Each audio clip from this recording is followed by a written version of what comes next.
Article আপুনি কিমান জানে নিজকে এবাৰ পৰীক্ষা কৰি চাওক। আৰ্টিকল আপোনাৰ কিমান ক্লিয়াৰ হৈছে নিজকে আৰু এবাৰ পৰীক্ষা কৰি চাওক। মই কেইটামান MCQ আনিছোঁ। ইয়াৰ আগতে এটা কথা কৈ লৈছোঁ, যিসকল ফ্ৰেণ্ডে মোৰ আৰ্টিকলৰ ভিডিঅ'টো চোৱা নাই তেওঁলোকে ভিডিঅ'টো চাব পাৰে। ডেছক্ৰিপশ্যন বক্সত মই লিংকটো দি দিম। সেই আৰ্টিকলৰ ভিডিঅ'টোত মই মুখস্থ কৰাৰ কোনো কথা কোৱা নাই। মই তাতে এটা এই টেকনিক খটাইছোঁ।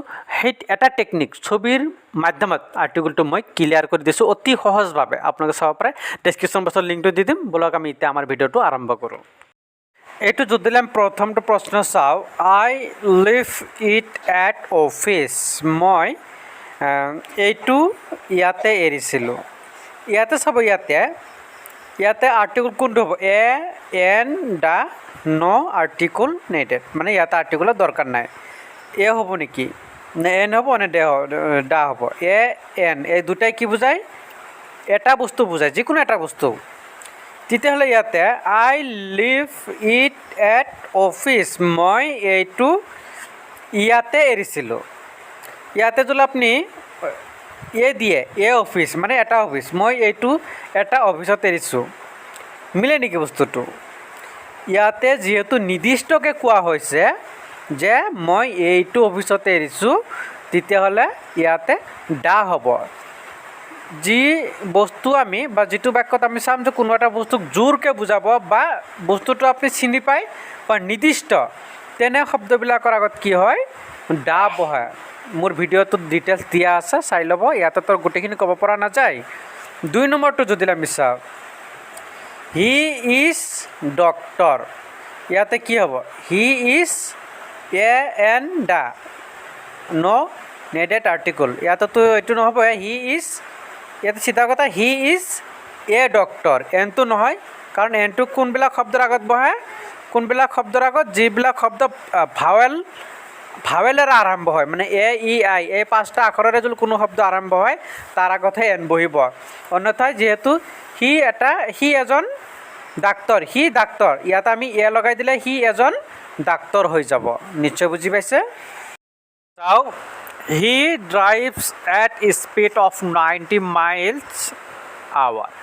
ইয়াতে ইউ আৰ আছে হয়নে? ইয়াতে আৱাৰ মানে আচলতে হাৱাৰ হ'ব লাগে। হটো ইয়াতে উচ্চাৰণ কিন্তু নহয়, এইটো আৱাৰ উচ্চাৰণ হয়। ইউ আৰ ইয়াৰ পৰা উচ্চাৰণ হয়। ইয়াৰ শুদ্ধ উচ্চাৰণটো হ'ল আৱাৰ। যিয়ে নহওক, he drives at speed of 90 miles। সি 90 মাইলছ কি কৰে? ঘণ্টাত, প্ৰতি ঘণ্টাত সি 90 মাইল স্পীডত যাব পাৰে, মানে 90 মাইল তেওঁ স্পীডত যায় 1 ঘণ্টাত। তেতিয়াহ'লে ইয়াতে 1 ঘণ্টা বুলি ক'লে ইয়াতে নিশ্চয় এ বা এন বুজাব। যিহেতু ইয়াতে আমি ইতিমধ্যে গম পাইছোঁ যে যিবিলাক শব্দ ভাৱেলৰ দৰে উচ্চাৰণ হয় বা ভাৱেল হয়, সেই শব্দবিলাকৰ আগত কি হয়? এন বহে। এ মানেও এটা বুজায়, এন মানেও এটাকে বুজায়। তেতিয়াহ'লে ইয়াতে যিহেতু এইচৰ উচ্চাৰণটো নহয়, অ'ৰ উচ্চাৰণটো আহিছে, আৱাৰ বুলি হৈছে, সেইকাৰণে ইয়াৰ আগত কি বহিব? এন বহিব। ইয়াৰ পিছৰ প্ৰশ্নটো যদি আমি চাওঁ, আই ডু নট লাইক মিল্ক। মই গাখীৰ ভাল নাপাওঁ বা মই গাখীৰ লাইক নকৰোঁ। আই ডু নট লাইক, মই গাখীৰক ভাল নাপাওঁ। ইয়াতে চাব, ইয়াতে কি হ'ব? এ এন দা। এ বা এন এই দুটা মানেতো এটাক বুজাব। যিকোনো বস্তু যিয়ে নুবুজাক এটাক। আপুনি গাখীৰটো কেতিয়াও এটা বুজাব নোৱাৰে। গাখীৰটো এটা হ'ব নেকি? গাখীৰটো কেতিয়াও এটা নহয়। I do not like a milk, মই এটা গাখীৰ ভাল নাপাওঁ, এনেকুৱা হ'ব নেকি? নিশ্চয় নহয়। এ আৰু এন বাদ দিয়ক, নিমিলে। এতিয়া তেতিয়াহ'লে I do not like the milk. The milk দিয়াৰ লগে লগে কি হয়? ডি মানে কি বুজায়? বস্তুটোক নিৰ্দিষ্ট কৰি বুজায়। ইয়াতে যিহেতু কোৱা হৈছে আই ডু নট লাইক মিল্ক, মই গাখীৰ ভাল নাপাওঁ, এই বাক্যটোত এইটো কোৱা হোৱা নাই যে মই এই গাখীৰখিনি বেয়া পাওঁ। যদি ইয়াতে এই কথাখিনি বুজালে হয় যে মই গিলাচত থকা গাখীৰখিনি বেয়া পাওঁ বা মই এই গাখীৰখিনি বেয়া পাওঁ, তেতিয়াহ'লে কিন্তু ইয়াতে দা বহিল হয়। যিহেতু আপুনি ইয়াতে এও দিব নোৱাৰে, এনো দিব নোৱাৰে, ইয়াতে আপুনি দাটো কিন্তু দিব নোৱাৰিব। যিহেতু আপুনি কৈছে যে আপুনি গাখীৰ বেয়া পায়। পৃথিৱীত যিমান গাখীৰ আছে গোটেই গাখীৰ আপুনি বেয়া পায়, সেইকাৰণে ইয়াতে কিন্তু দাটো আপুনি দিব নোৱাৰিব। ইয়াতে নো নেডেড আৰ্টিকল, মানে ইয়াতে কোনো আৰ্টিকলৰ ব্যৱহাৰ নহয়।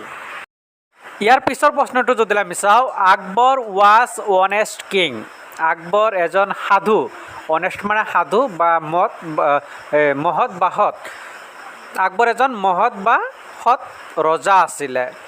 ইয়াতে কৈ দিলোঁ মই যে এজন ৰজা আছিলে, আকবৰ এজন মহৎ ৰজা আছিলে। তেতিয়াহ'লে ইয়াতে এ বা এন হ'ব।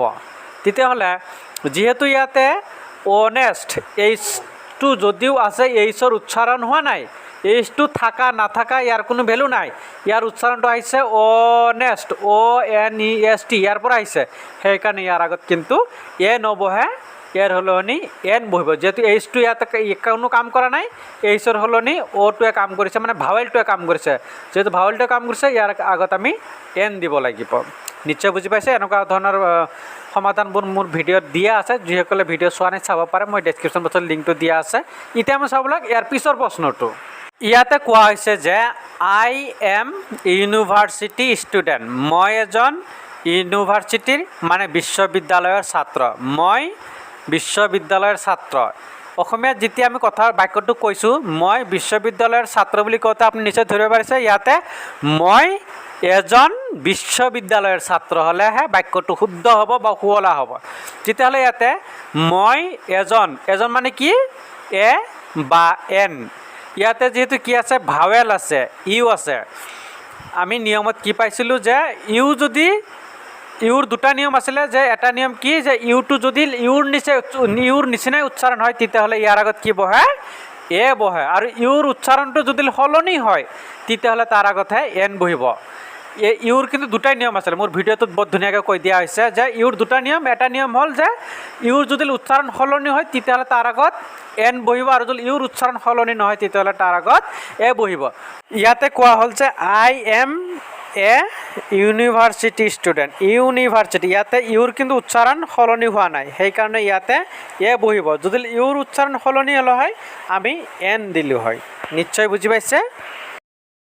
ইয়াৰ পিছৰ প্ৰশ্নটো যদি আমি চাওঁ, he ate orange which was kept in the basket. সি কমলা খাইছিল, যিটো কমলা বাস্কেটত আছিল। আমি ইতিমধ্যে আগতে কৈছোঁ যে যিটো বস্তুৱে নিৰ্দিষ্ট কৰি বুজাব, নিৰ্দিষ্ট কৰি বুজালে সেইটোৰ আগত কিন্তু ডি বহে। ইয়াতে কি কোৱা হৈছে, হি এট অৰেঞ্জ, সি কমলা খাইছিল, যিটো কমলা বাস্কেটত আছিল। বাস্কেটত যে কমলা আছিল, বাস্কেটত থকা কমলাটো নিৰ্দিষ্ট হয় নে নহয়? নিশ্চয় নিৰ্দিষ্ট হয়। সেই কমলাটো আমি চাইছোঁ, বা যিয়ে খাইছে সি আগতে কমলাটো চাইছিলে। সি নিৰ্দিষ্টকৈ চিনি পায় বা নিৰ্দিষ্টকৈ জানে ক'ত আছিলে, বাস্কেটত আছিলে। সেইকাৰণে ইয়াতে কি হ'ব, ডি হ'ব। আৰু যদি কয় আপুনি নহয় ইয়াতে এন হ'ব লাগিছিলে, তেতিয়াহ'লে মই আপোনাক বুজাই দিছোঁ। চাব, হি এট এন অৰেঞ্জ, সি এটা কমলা খাইছিল। সি এটা কমলা খাইছিল বুলি কওঁতে ইয়াতে কি নহয়, কোনো নিৰ্দিষ্ট নহয়। নিৰ্দিষ্ট হয় নেকি? এটা কমলা খাইছিল, এই বজাৰৰ পৰা খাব পাৰে, কাৰোবাৰ পৰা খুজি খাব পাৰে, ক'ৰবাত পৰি আছিল সেনেকুৱা কৰি খাব পাৰে। যদি কোনো এটা বস্তু নিৰ্দিষ্ট কৰি বুজায়, ওচৰত থকা বা আপুনি চিনি পায়, জানে এইটো সিটো বুলি আপুনি চিনি পায়, তেতিয়াহ'লে সেইটোৰ আগত নিৰ্দিষ্টকৈ বুজালে সেইটোৰ আগত কিন্তু ডা বহে।